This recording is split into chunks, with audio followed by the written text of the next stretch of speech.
Hi, I'm Samantha Varner, and this is the She Needs Grit podcast, the show where I dig into how to prioritize profit in your business and build an empire using grit and strategy, and doing it in a simple, no BS kind of way. Let's get started.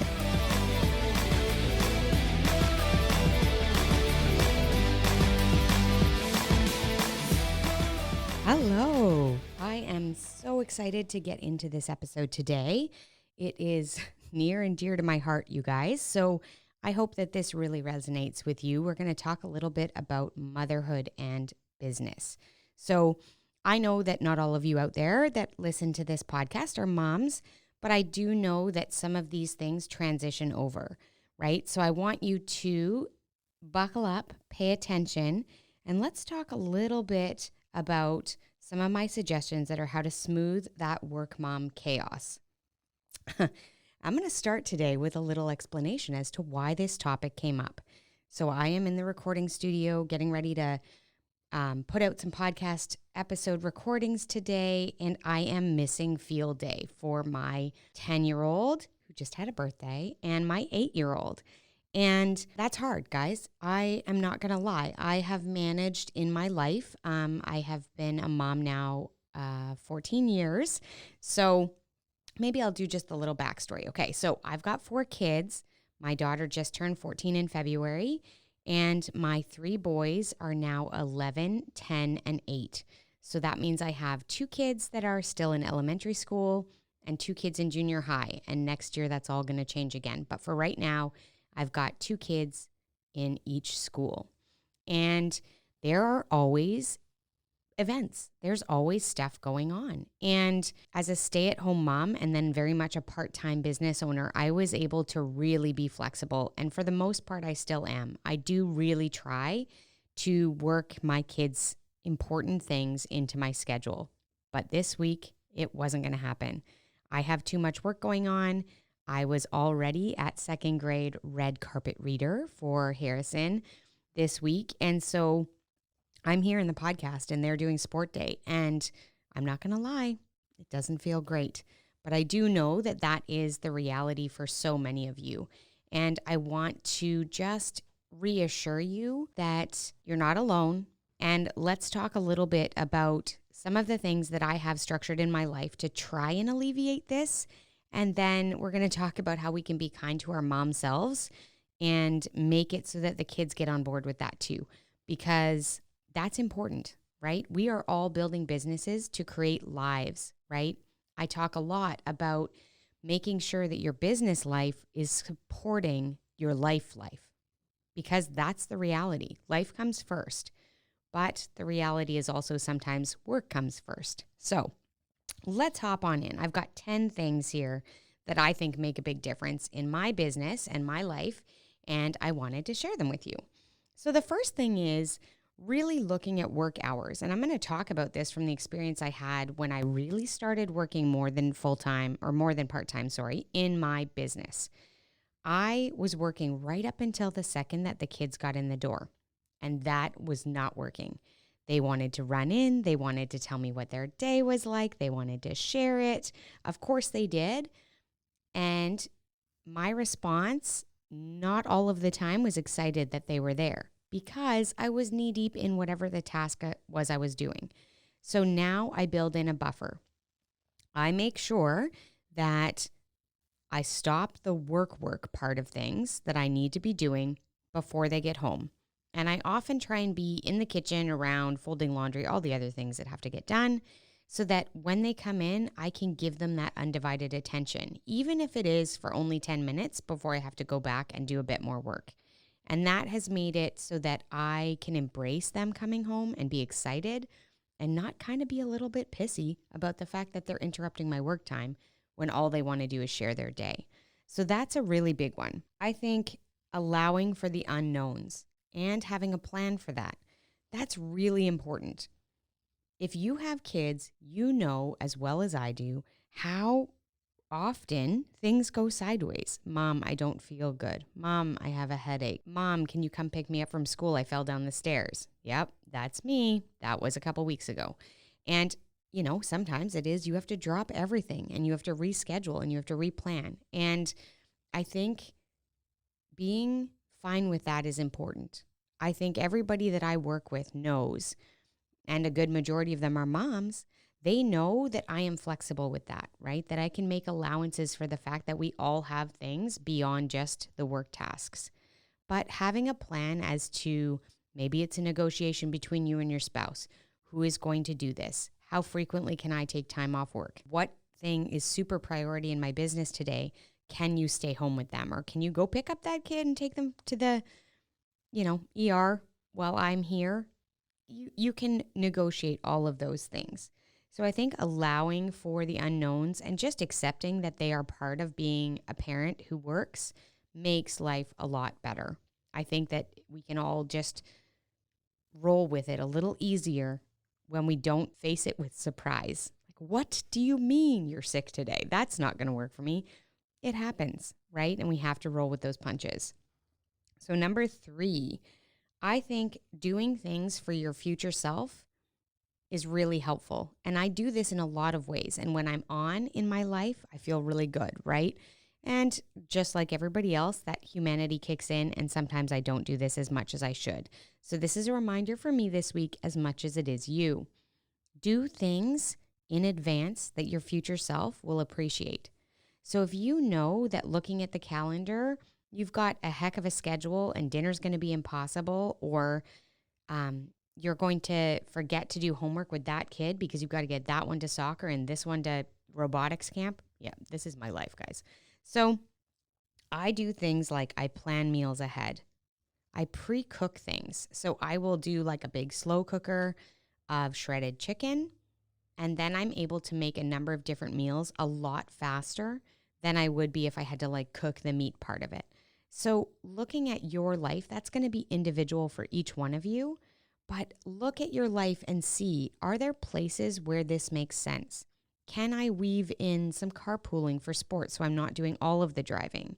Can I pre-plan what the snacks are after school because I know the kids are going to want them, and if they're all sectioned out, then there's less arguing or less asking for 1,000 snacks. Can I set up a very strict, this is the time we do homework in our house so there's no arguments, or at least less arguments? All of those things, grocery delivery, planning meals ahead, having an idea of what's coming up to be really busy in a week and what days you can take a little bit more space, that's massive.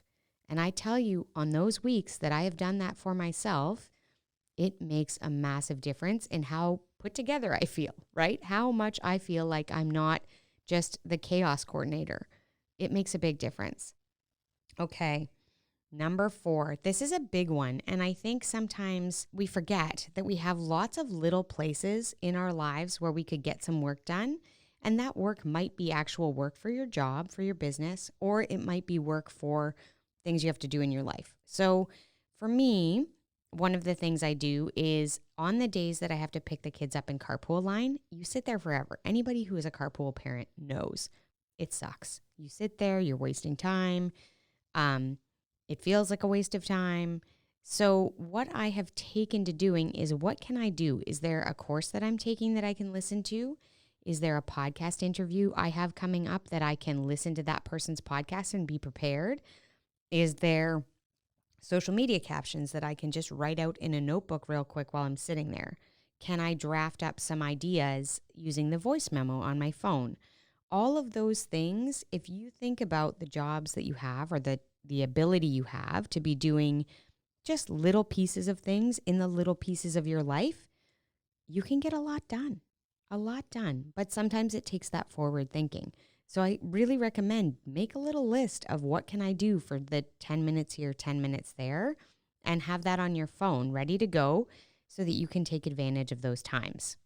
The other thing is sometimes take those times to be like, I'm reading a fluff book, or I'm listening to music really loud, or I'm going to shut my eyes and nap. That's valid too. So the other thing that I wanted to mention, so this is number 5, is knowing your rhythms. And when I talk about rhythms, I'm talking about actually a couple of different ways to think about this.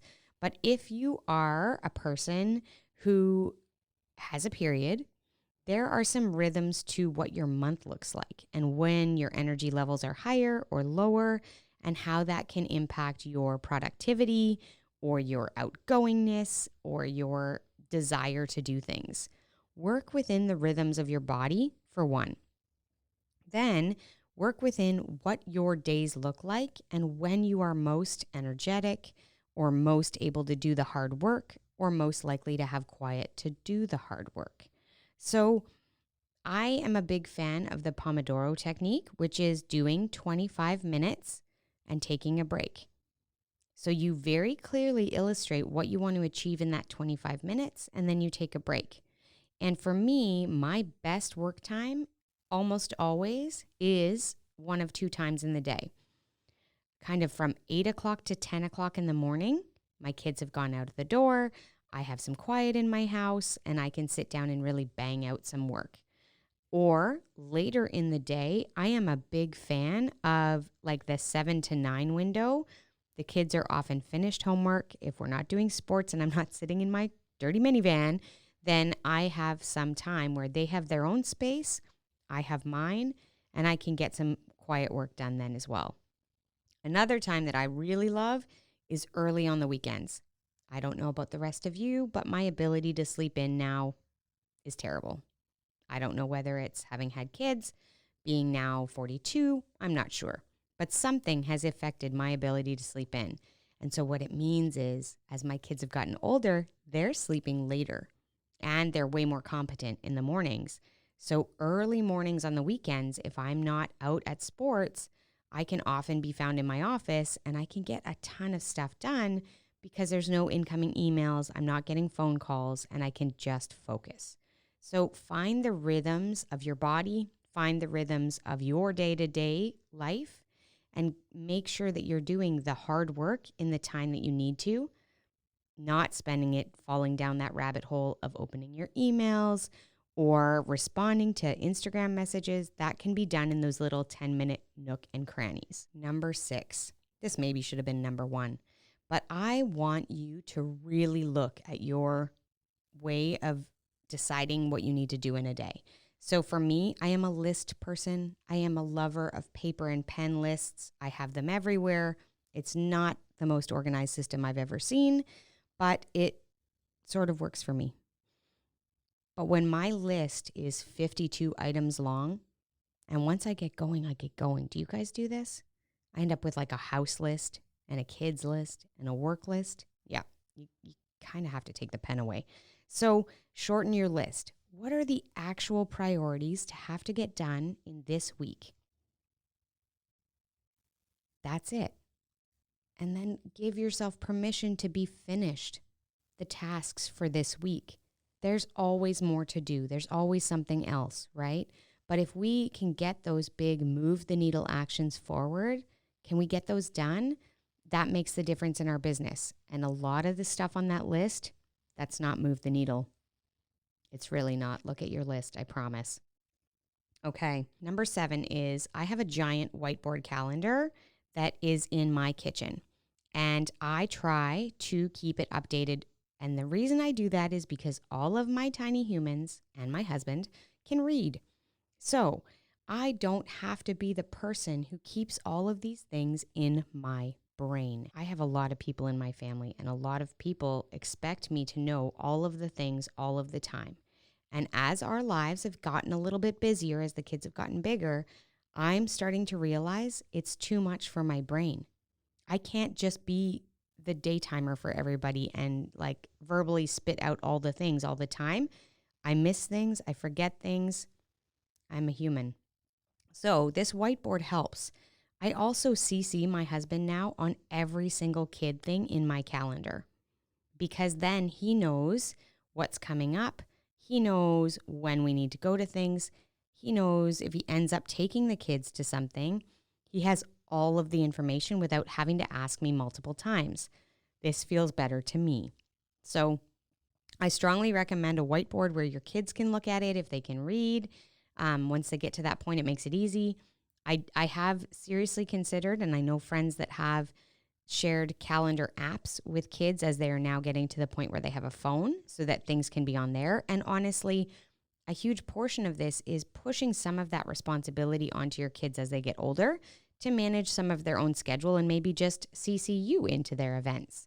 So we'll work on that probably starting next year when Cass goes into high school. She will be a little bit more able to do that and to keep me in the loop so I feel like I still have my finger on the pulse of what she's up to. Okay, number 8. This one's also so good. I hope these are helpful, guys. They're helpful for me to remember and probably do this week. So there's that. Ask for help. Ask for help. There are people in your life that are willing to help you manage some of what ends up being just a lot. There are people that you can hire to deliver your groceries. There are meal plans that you can have brought to your house so that they're available and super easy. There are people in your house, if you are in a relationship and you have a co-parent, there are people you can ask for help. There is no award for being the superhero mom who does it all and loses her mind. That is not helpful. Or the superhero dad who does it all and loses his mind. That's not a thing.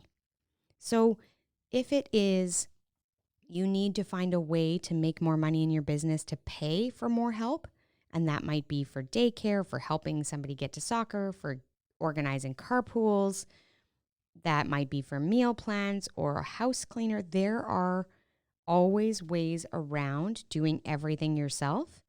You just need to figure it out. You just need to be creative, right? So maybe you have another friend who has a business as well and has little kids. This was something I did when I had little kids at home, and we used to exchange kid care. So it was a situation where it was like, if you take my kids for 3 hours on Tuesday afternoon, I will take your kids for 3 hours on Thursday afternoon. And what that meant is each one of us carved out 3 precious hours of quiet we were able to build our businesses in. There is always a creative way to find more help and get more time back in your schedule and just feel less chaos. Okay, number 9. I want you to remember that your kids want to see you happy. They want to see you successful. And do they want to see you at every little thing that the school does? Probably. Do they understand if you can't come? They do if you do it properly. So I've been talking all week to my kiddos that I wasn't going to be able to make sport day, that I knew it was coming, but that I had work to do, that I had interviews planned and I had meetings booked and I wasn't able to make it. And there was some pushback, right? My youngest wants me to be there all the time. And he said, well, couldn't you just come for a little? And I said, well, here, let me show you my day. And so I pulled out my calendar and he said, oh, you don't even have time at all, Mom. And I said, I really don't. I'm sorry. But this week has been very busy for work. And he's like, well, you were at the second grade thing on whatever day that was this week. Tuesday, maybe, I think. That's okay, Mom. You came to that. That was my most important thing. They understand. They get it. They might not like it, but they can understand that it's not always possible for us to be there and that we'll prioritize what they feel is super important. And you can remind them about all of the things that you do show up for, right? So I want you to really, really take that to heart and bring your kids into those discussions and let them know you're finding your schedule to be very busy. You can't come to these things. Or let them know you're finding life to be very busy and you need them to help around the house, right? They live there too. And as they get older and older, they're more and more capable to help. And when they're little, they're often very willing to help. So let them feel like they can be part of the solution, and it makes a big difference. Okay, number 10 tip, guys. This is the one. This is the critical one I want you to marinate in. Let go of the mom guilt. It is a preconceived, made-up, fake thing. We do not have to feel guilty for the fact that we are working in our businesses to provide for our children and thus are not available to do all of the things that we cannot. We're basically feeling guilty that we can't be 2 people at the same time, which is insane. None of us have figured out how to clone ourselves. Therefore, it's not something you can fix. I try very hard. And yeah, do I still have moments of it? For sure. Do I wish I could do all the things? I do. But I also know that that doesn't serve me and it doesn't serve my kids. And one day these kids are going to grow up and hopefully they're going to have thriving careers and businesses or spouses that are doing the same.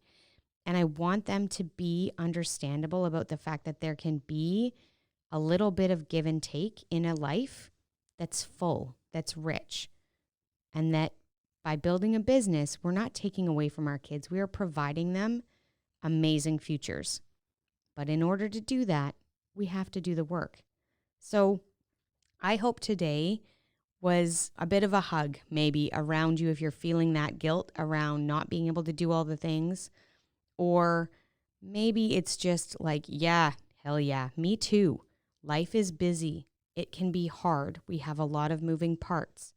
But we can set ourselves up for success with a little bit of a plan. And I hope these give you some ideas of plans or things you can do in your life that might alleviate some of that. So until next time, you guys, thank you for listening. Please share this episode with a friend, even if that friend is not a business owner. This is probably relevant to just about everybody out there that has offspring. All right, take care, guys. Talk to you next week. Are you ready to build your business to 6 figures? Then you need to book a profit assessment with me, Samantha Varner, profit coach of She Collective. Discover how working with me as your profit coach will change the trajectory of your business. Using my proprietary Crush formula, I help you identify and renovate the areas of your business that are holding you back from creating the money you know is possible. Book your call at bit.ly/profitmakercall and let's get started.